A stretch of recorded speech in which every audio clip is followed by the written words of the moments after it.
Phone आले का अशी काही चर्चा आहे तुम्हाला फोन झाले का अजितदादांनी राजीनामा देण्यासारखं घडलं काय? राजीनामा देण्यासारखं घडलं काय? मी काय कोणाचा विनयभंग केलेला आहे, मी चोर केलेलं आहे, शेतकऱ्यांच्या विरोधात निर्णय घेतलेला आहे, माझी काय पार्श्वभूमी गुन्हेगारीची आहे, काय झालं काय असं? एक फक्त फोटो त्याचा व्हिडिओ त्याने रेकॉर्ड करायला विरोधकांनी, त्यानंतर मी कोर्टात खेचणार ज्यावरून दुसऱ्याची लावा पण दाखल करणार आहे. आणि त्यांनी जी माझी बदनामी केली आहे महाराष्ट्रामध्ये, एक तर मीडियावाल्यांनी काही टाकलं की त्या खाली लगेच प्रतिक्रिया यायला लागतात. आता माझा पाय तिरपा पडला, लगेच मीडियावर कृषी मंत्री यांचा पाय तिरपा पडला. अरे पाय तिरपा पडला कशामुळे पडला? तर खड्डा वाचवायला गेला की काय? बरं खड्डा वाचवायला गेले सांगितलं तर तुम्ही लगेच दांडू घेऊन टाकाय. खड्डा कोणता आहे हा?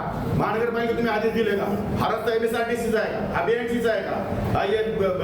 MMRDAचा आहे का? म्हणजे अशा प्रकारे उपप्रश्न अनेक निर्माण होतात. आणि एवढं करून मग खाली प्रतिक्रिया देणारे काय लिहितात?